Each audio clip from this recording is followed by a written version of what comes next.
schools with partitions and dots. No new normal. No closed businesses. Open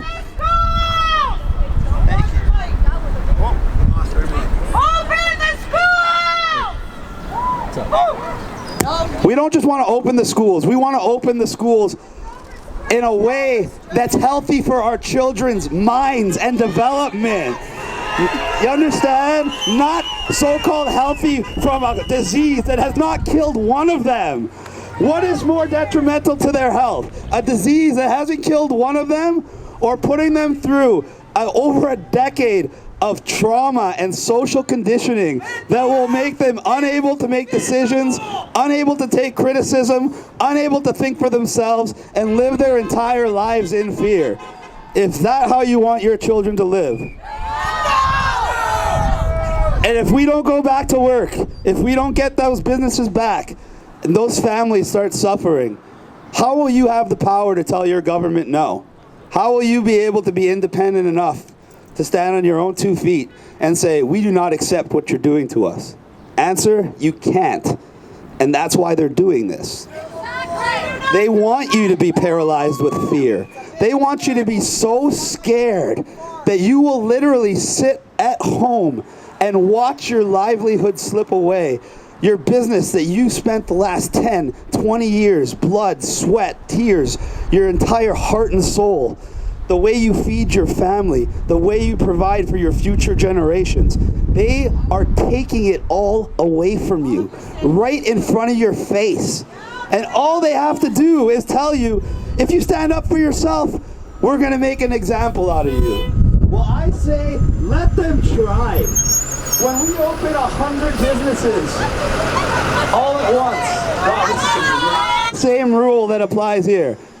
No offense, guys. You guys are great. We love you. You guys are all doing a great job. You've never given us any hassles. We respect law enforcement. We really do. We understand you guys are being told to do things that I guarantee I know most of you don't agree with, but you don't want to speak up because, like everybody here, you want to work, and I'm sure you feel very fortunate to still be working. Well, you know most of these people are out of work, so I understand why you don't want to speak up. But the real point is, if it was just me over here and a few people on this island, I wouldn't be speaking right now. You guys would already have me in custody. You guys would already have me taken away. The same applies to our businesses. If I opened alone and I advertised my opening, they're going to show up and hit me with everything. They're going to try to put the fear of God into me and anyone else who thinks about opening. But if all the businesses open at the same time, if 100 open on the same day, what are they going to do? They're going to make it to 4 or 5 businesses that day, give most of them a warning, try to make an example of one? Let them try. We'll fight it. We'll bring it to court. I'll help. The legal fund is live. I want everybody to know that my contribution to the fund for the businesses, I will be paying the fees to the lawyer for the first 5 businesses that end up needing those services. So, you are not alone. That's what this is all about. They want you to feel helpless. They want you to feel alone. They want you to feel like you have no options. Well, there's always a choice. They gave you the choice of follow our illegal, immoral order and lose everything, or defy us and we will destroy you. Well, I'm giving you a third option. Defy them together and make them acquiesce to our demands, as they are supposed to. They still work for us. Regardless of how they talk down to you like children and disrespect you to the point where they won't even give you a potential opening date, we have the power, not them. That's why they have to lie to you. That's why they have to threaten you. That's why they have to patronize you. Because they know if we stand together, we will win. They have done many things to try to stop me.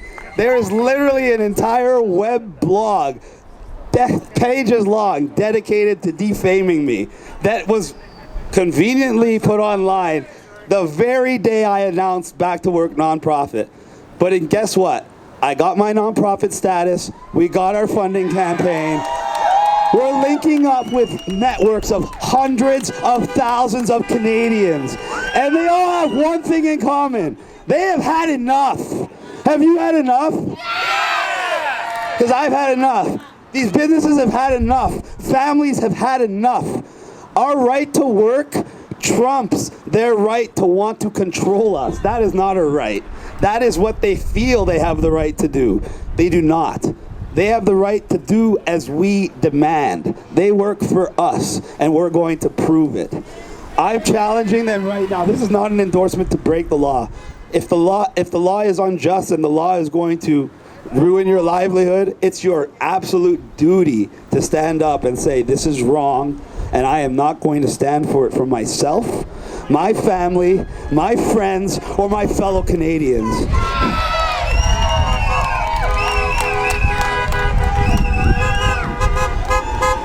And once I get everybody back to work, once we get everybody back to work, because there's no way I can do this alone. I'm one man, I'm nothing.